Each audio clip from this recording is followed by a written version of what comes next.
What's up, YouTube? It's me. First of all, I want to apologize for being a liar because I definitely said I was gonna be consistent in putting out videos, and consistent I have not been at all. So I guess to give you a little bit of an update, since the last time I was on here, I remember I talked a little bit about my past and how I grew up and some struggles, you know, growing up overweight, growing up, you know, a dark-skinned black girl around a bunch of white people, and even how I was treated by my own people being that way. But, you know, just a huge theme that's been in my life, and I've talked about this in the previous video as well, is forgiveness. And I was sitting here thinking about one person in particular that I'm struggling so hard to forgive.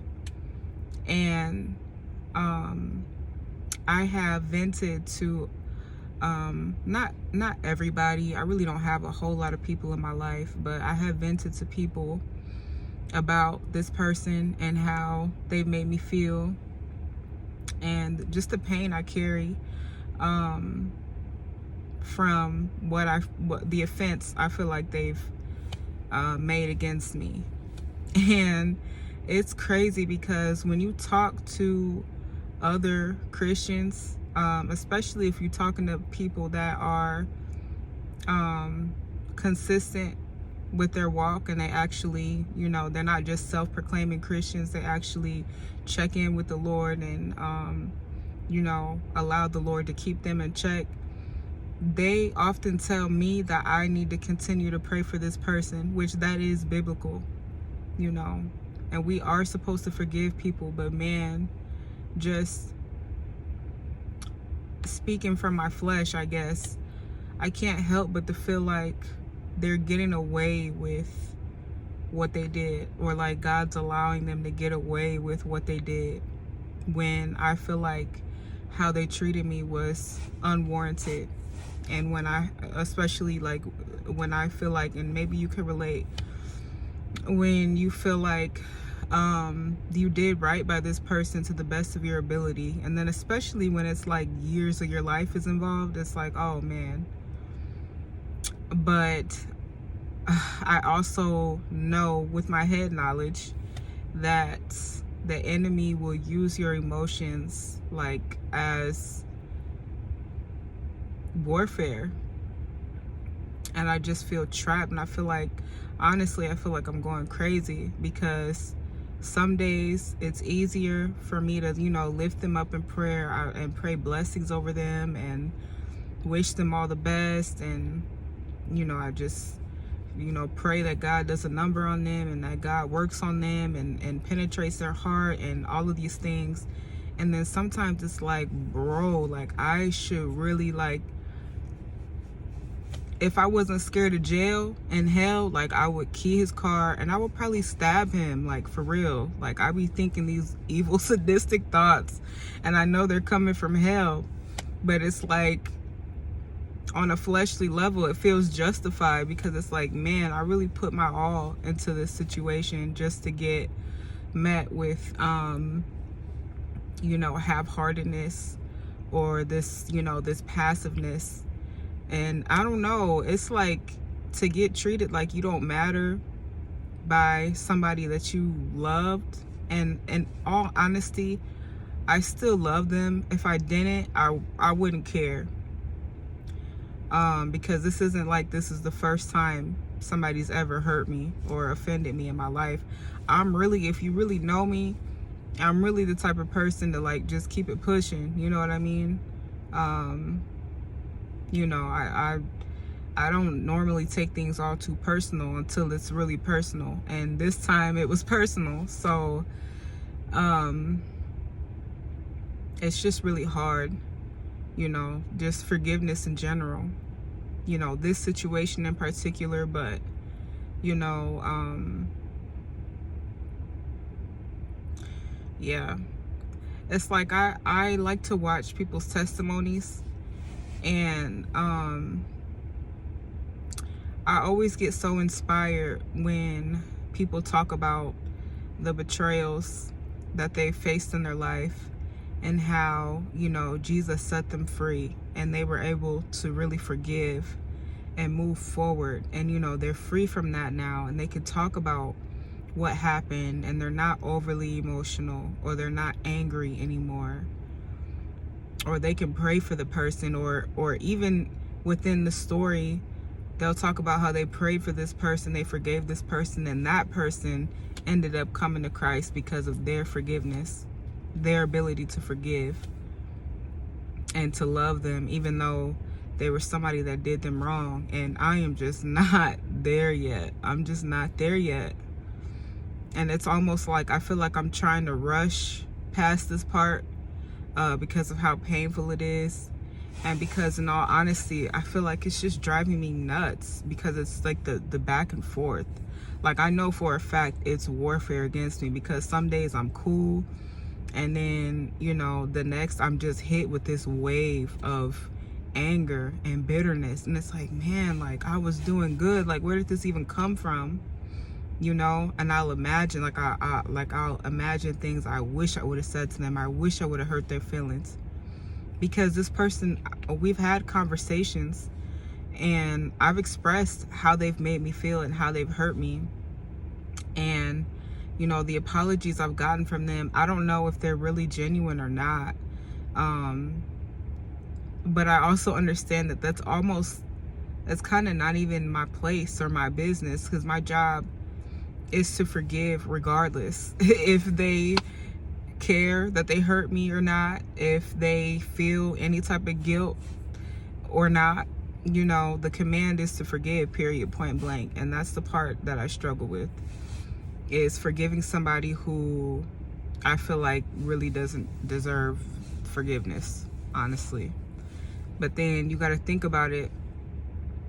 All the times the Lord is forgiving you, or all the times just people in your life have forgiven you, did you deserve forgiveness? You know?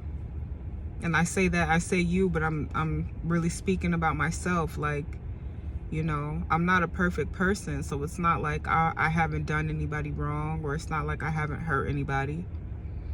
And yet I've been forgiven and the Lord forgives me, even though I've turned my back on the Lord, even though I've also, you know, although he loves me wholeheartedly, he died on the cross for me, he, you know, all the things that the Lord has done, I've turned my back on him. I've met him with my own passiveness, with my own half-heartedness. And so it's like, man, when I think about it like that, it's like, okay, Lord, you know. But it still doesn't make it any easier. And I know I can't be the only one. And I'm only bringing it up because that's really, I feel like what I'm really struggling with right now is forgiveness. And it's just like this, I feel like it's this hill that I'm trying to climb over. And I'm just like, every time I make it up the side of the hill, I slide back down. That's how I feel. And it's like, man, where I thought I made some progress, I feel like I didn't make, some days I feel like I didn't make any at all. And so, I don't know. If anybody's watching this and they care and you pray for me, please, because I'm really struggling with this here forgiveness thing. And I guess I'll continue to pray for the person. Not I guess, I will, because I know I'm supposed to. And I feel like as long as they're on my mind, I'm supposed to pray for them. And prayer, I feel like, is the only way I'm gonna be able to win this battle anyways. Which, you know, the battle is already won because of what Jesus did for us on the cross. The battle is already won, but man, it is hard. It's very hard. And yeah, but it doesn't even feel good to like carry these feelings around. It don't even feel good to be bitter and to be angry. And I feel like those feelings manifest in just my everyday life. Like, you know, even at work, people would catch me spacing out. They'd be like, are you okay? And it's like, man, I was, right? Like 5 minutes ago. And then I started thinking about this and now I'm mad. Like, don't even got nothing to do with the task at hand right now. And I got a whole attitude because I'm thinking about something that somebody did to me and wondering, like, you know, honestly wondering, how can I get back at them? But I know that that's not my place and that vengeance is the Lord's. Yeah. And so I don't know how God is dealing with this person. Sometimes I wonder if God's dealing with them at all. And I'm just like, so he just gets to live his life willy-nilly after hurting me? Like, what? Like, that's crazy, Lord. Like, come on. Like, this not even right. But I don't know. You know, I really don't know everything that God's doing behind the scenes. And I have to trust that he cares about my concerns and he cares about what's bothering me, what's hurting me. I just have to remember to keep leaving it at the foot of the cross. Keep on giving it to him because he's really the only one who can solve this problem and make anything of this, you know. And so, yeah, that's just where I'm at with it. I had orientation today for nursing school, so that's exciting and a little scary for me. Yeah, I don't know. I guess the only thing I'm afraid of is managing school and work, because I don't have the luxury to just go to school and not work. So I gotta somehow work full-time hours while making it through school, passing my classes. My goal is to pass my classes with a B or better. A C is kind of pushing it. Yeah, so that's my goal, and I'm just glad that I have some direction now, because for a minute there I really didn't know what I was gonna do or what, you know, what my next step was. And so I'm happy that I have a next step in line for me, which nursing is not all I want to do in my life. I really plan to do a lot. I feel like the Lord is really going to use me mightily here in South Bend, Indiana. But I'm going to start here with the, you know, one thing at a time. And I'm going to start with the nursing program. So I'll be starting that in the spring. So I am excited, a little nervous, but you know, it's like I just don't want to carry I don't want to carry that into the new year. I don't want to carry that into, you know, my schooling, because I'm really gonna need to focus. So it's like, man, I can't be thinking about the what ifs and what I should have said and what I should have done. And, you know, I hope their tire pops today on the way to work, and, you know, I hope you break your leg. That's evil thinking. That's like witchcraft, probably. Borderline, you know, like I can't be thinking like that, but I do. I ain't even gonna lie. Like, what? You better be lucky I know the Lord. I would have stabbed you for real. Like, I literally probably would have stabbed you. So anyways, I'm just showing face. I didn't really have a whole lot to talk about, but I figured I would talk about this because I literally was sitting in my car. I just got back from the store, and I literally was sitting in the car just burnt up, like bitter, thinking about, oh boy, like I just can't even believe it. And just like how nice and considerate I feel like I still I still am, when he really, I feel like, doesn't even deserve it and doesn't appreciate it. And it's like, I could be so mean to you, but the way that this person is, he's not even the type to like dish it back to me, or I don't know. I feel like it would just make me a bully more than anything, because he's really not even that type of person to engage in that type of stuff, you know what I mean? Like if I was to cuss him out, I don't think he probably would just be like taken aback. I don't even think he'd say much else to me, say anything to me. So it's like for me to stab him or pop his tires or do something crazy, put sugar in his tank, that's how I was thinking. Like, I want to burn your house down. Like, I want you to feel pain. It was like, I want you to be in a position to where you have to forgive me even though I don't deserve it. So you see how it feels. You get what I'm saying? But that's evil. I know it is. I know that's evil. I'm just being honest. Like, that's how I be thinking. So it's like, just pray for me, because I really, if I didn't know the Lord for real, I really would have been done something crazy for real, because I just feel like I really gave my all, and yeah, it's almost like they couldn't care less. And it's just really hurtful underneath the surface of everything. You know, anger really is a surface level emotion to me. I feel like underneath anger is hurt at the end of the day. And I'm hurt. I'm wounded. And that's what it is. And I have to continue to heal.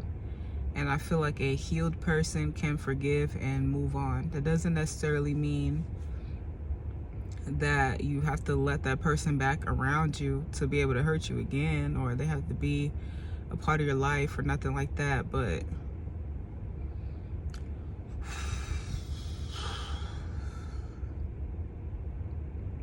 I know I'm not healed because of the type of thoughts that I have and entertain. I have to really stop myself sometimes. Like, I am really psycho, like, for thinking like this. Like, this is crazy. Like, I should not be thinking like this. These thoughts are from hell, literally. And I'm too cute to sit in jail, so I'm not gonna do none of this anyway. So yeah, and I don't even like cold bologna, so I couldn't do jail. So I can't go to jail, and I'm not trying to go to hell, you know. And just in my everyday life, I don't want to carry bitterness around. Like, it really doesn't feel good. So I'm working on that. And I will overcome this in Jesus' name. I'm more than a conqueror in Jesus' name. I know that. But it's just like one of those things, you know, you struggle with. And I know I can't be the only one. So I don't know if you have any stories or if you can relate. Please comment. Like, that's why I'm really on here, is like to engage and to talk to other Christians, like real. Like, you know what I mean? Because I feel like some people, they get on here and it's like, if they're led to like be teachers, like, great. I mean, I feel like we can't really have too many people that are like leaders in Christ if they're genuine and if they're really called to do that. Me, I don't necessarily know if I'm supposed to be anybody's leader or teacher, but it's like, I'm just a real person. Like, you know, I'm a real person living a real life, and this is what it is. And so if you're one of those people that's trying, you know. So I follow a guy, I'm subscribed to a guy on here named Mac Praise, and he broke down struggling, and it made me feel, it really resonated with my spirit, because he was like, you know, some preachers will talk down on you for struggling, but struggling really means that you're trying, like you're fighting something if you're struggling, you know. And that's me. Another update. So I mentioned before that I always struggle with sobriety, really, because I love to smoke weed. Like, I always love smoking weed, but I've been sober, and I have to actually do a drug screen and pass it for the nursing program. And so one of my jobs is like borderline like social work type of job. I work at a women's shelter, and we do regular drug screens there for the clients. But I hope I don't get in trouble. I hope none of the wrong people don't see this and I end up getting in trouble, or I'm saying the wrong thing or saying too much. But anyways, I took one of the drug screens just to see where I was at, and I'm clean. Like, I'm clean from THC. So that was a big deal for me, because it's been a long time since I've been able to use my own pee for a drug test, for a job, for any reason. You know, I always would have somebody get somebody else's that I knew was clean, or buy the fake pee or whatever, and just keep living my life and doing me, you know. But I'm serious this time about being sober, because I know that's God's will for me. And I just know that I can't, realistically, it's like, man, I'm almost 30 years old. Like, I cannot take weed with me no more. Like, it can't be in every season of my life. And I can't imagine, you know, working so hard to be clean just to go back again. So, and I just know how that goes. I know how the enemy works, and he's got me like that before, where I was sober for a while, you know, maybe, I think the longest time I've been sober, you know, I was really close to the Lord at the time, and doing good, on the right track, and I maybe didn't smoke for like a year, or it was like a lot of months, you know, in a sequence. And I messed around and hit it one time, just, you know, casually or socially or whatever you want to call it. And before I know it, I'm full blown smoking a few blunts a day again, like, you know. So I know that this time, you know, that I sober up, I can't even play like that, because I know how the enemy works, and he'll have me back smoking regularly in no time. Especially because I'm in the state of Indiana. Michigan is not that far. You can just drive. I can literally take a road up, you know, drive straight for about 20 to 30 minutes, and I'm on a strip full of dispensaries. Like, it's just too easy to access, you know. So, I mean, do I think about it? I've had days where I'm like, man, I miss smoking, or I wish I could smoke. Especially having to actually feel and process all of my emotions, because before it was like, what if I felt anything, eyes tearing up, any type of sadness, anything that I didn't want to feel, oh, I'm rolling up. You don't even got to worry about it. We don't got to talk about it, nothing. I'm gonna just smoke, listen to some music, and I'll, you know, suppress it, keep it pushing. That's how I used to deal with things. But you know, it's like, if I really want to take my walk with the Lord seriously, I can't have all these crutches, you know. I just can't. And weed was a huge one for me. It always has been, you know. It always has been. And so I have to let it go. It is what it is. But I'm sober, so I'm happy about that, and I'm gonna keep that up. And so, but I said all that to say, Mac Praise, yeah, he was talking about struggling, and that it's not necessarily a bad thing if you're struggling, because if you're struggling, that means that you're trying, you know. And that's how I feel, like, with this forgiveness thing. Like, I'm struggling with it, but Lord knows, like, I'm trying. I really am. And, you know, I hope that I can reach other people that are also maybe struggling. But just know, if you're struggling and you continue to bring whatever that is that you're struggling with to the foot of the cross, you know, I mean, I know it's like, it gets hard, like, times get hard. Sometimes in this walk, you just want to give up, and you feel like you gave God your yes, and you be wanting to retract and tell him, like, hey, never mind. I know what I said at that altar call and all of that, but just forget it, because this is not no walk in the park. Let me tell you, it's just not. And especially if there's, like, really a calling on your life, and you can feel that God really wants to use you, oh, it ain't gonna be easy at all. Not at all. And if anybody has said that, they are lying to you. Let me tell you that, oh, just get Jesus and then everything will be cool. No. I mean, yes, in the sense that, you know, regardless of what happens, you'll have, like, a sense of peace just in knowing that God, like, behind the scenes, God's working, and it's gonna work together eventually. But the going through do not be easy. Sorry, I don't know what that was. The going through do not be easy. Okay? So, anywho, I'm gonna get off now. My shower, and cause I have to work at 6 o'clock in the morning. Boo. And there's all this snow out here, y'all. Like, gotta drive slow, all of that. So I gotta be up on time, and, you know, do all that. So I'm gonna go ahead and get off. But yeah, I'll talk to y'all later.